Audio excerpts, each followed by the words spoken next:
இன்று எழும் வீரன் தோல்வி என்ற வார்த்தை கூட இந்த அணிக்கு அருகே வராது. வீரம் என்ற தீயை வைத்து உலகமே எதிர்த்து நிற்கும்.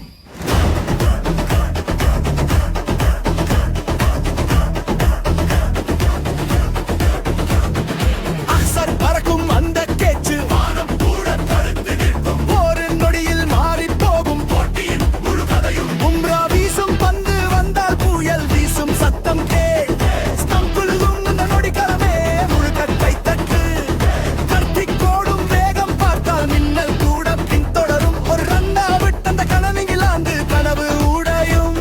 ஓ இந்தியா எழுந்திரு, வெற்றியின் தீயை ஏற்றிடு.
கிரிக்கெட் உலகம் முழுதும் இன்று இந்தியாவுக்கு வணக்கம்.